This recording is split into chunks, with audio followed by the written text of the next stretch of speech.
নমস্কার বন্ধুরা, আমি নিয়ে চলেছি একটা নতুন রেসিপি। চলুন দেখে নিই আমাদের আজকের নতুন রেসিপি। কি কি নিয়েছি একটু দেখে নিন। আজ বানাচ্ছি চিকেন বড়ার ঝোল। আজ আমরা কি কি নিয়ে নিয়েছি সেটা একটু দেখে নিই। প্রথমে একটা বাটি নিয়ে নিলাম। বাটির মধ্যে পরিমাণ মতো ময়দা, একটু লঙ্কা কুচি, একটু পেঁয়াজ কুচি আর একটু রসুন কুচি, এগুলো নিয়ে নেওয়ার পরে তারপরে আমরা ভালো করে এটাকে মেখে নিতে হবে। তার জন্য কি কি লাগছে সেটা আমরা একটু দেখে নিই। একটু ধনে আর জিরের গুঁড়ো, তার সঙ্গে একটু লঙ্কার গুঁড়ো আর হলুদ গুঁড়ো। এরই মধ্যে বলে রাখি, ময়দাটা কিন্তু পরিমাণ মতো খুব বেশি দেবেন না, অল্পই দেবেন। আমি অনেকটা মাংস আছে বলে একটু ময়দাটা বেশিই নিয়েছি। আর বলে রাখি আপনাদের, যদি ভিডিওটা ভালো লাগে লাইক, শেয়ার, কমেন্ট অবশ্যই করবেন। এইরকম টাইপের আরও ভিডিও দেখতে গেলে অবশ্যই আমার চ্যানেলে এসে সাবস্ক্রাইব বাটনটা প্রেস করে দেবেন। চিকেনটাকে ভালো করে ময়দাটা দিয়ে আর মশলাটা দিয়ে মেখে নিন। স্বাদ মতো নুন দিতে কিন্তু ভুলবেন না, আর কিছুক্ষণ একটু রেখে দিন। এরপরে একটা কড়াই নিয়ে নিন, যেমন আমি নিয়েছি একটা কালো কড়াই। আপনি চাইলে অন্য কড়াই। মাখাটা দেখুন কি সুন্দর কালার এসছে। ময়দাটা অল্প দিয়েছি বলে লেয়ারটা দেখুন পাতলা আছে, নিতে পারেন। এবারে আস্তে আস্তে করে মাখা মাংসটা কড়াইয়ের মধ্যে দিয়ে দিন।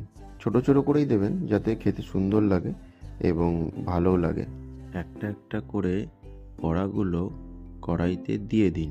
দেওয়া হয়ে গেলে পরে গ্যাসের ফ্লেমটা লো করে দিন। বাড়িয়ে রাখলে বড়াগুলো ভিতর থেকে কাঁচা থাকবে, তাই অল্প আঁচে বড়াগুলোকে ভেজে নিন। বেশি লাল করবেন না, এপিট ওপিট করে হালকা লাল ব্রাউনি কালার আসলেই বড়াগুলোকে নামিয়ে নিন প্লেটে। দেখুন বড়াগুলো কি সুন্দর দেখতে হয়েছে এবং ভিতরটাও নরম রয়েছে। আপনি চাইলে এগুলো শুধুও খেতে পারেন, খুব সুন্দর লাগবে খেতে। কিন্তু এটা পকোড়া নয়, বড়া কিন্তু। এরপর কড়াইতে দিয়ে দিলাম সাদা জিরে। জিরেটা ফোড়ন দেওয়ার পর মধ্যে কাটা পেঁয়াজ, টমেটো নিয়ে নিয়েছি, এর সাথে আদা রসুন পেস্ট। আমি আগেই পেস্ট করে রেখেছিলাম আদা রসুনটা, আপনি চাইলে আপনিও পেস্ট করে রাখতে পারেন। এবার দেখে নিই মশলা কি কি নিয়েছি। আমি নিয়েছি অল্প ধনে এবং জিরের গুঁড়ো, তার সাথে হলুদ আর লঙ্কা দুটোরই অল্প অল্প করে নিয়ে নিয়েছি। আর ধনেপাতাও রাখা আছে, এটা লাস্টে দেওয়ার জন্য। পেঁয়াজ টমেটোটা হালকা লাল হয়ে গেলে পর অল্প জল দিয়ে ভালো করে মশলাটাকে কষিয়ে নিতে হবে।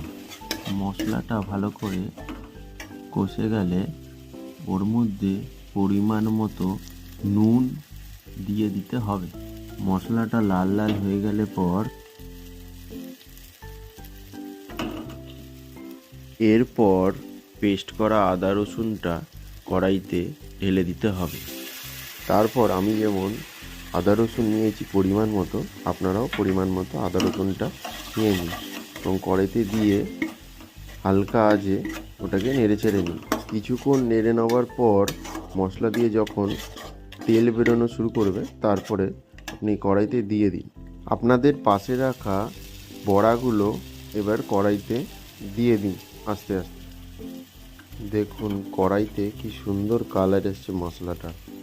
এই রান্নার মেন হলো মশলাটাই। মশলাটা যদি ভালো করেন খেতেও কিন্তু খুব সুন্দর লাগবে।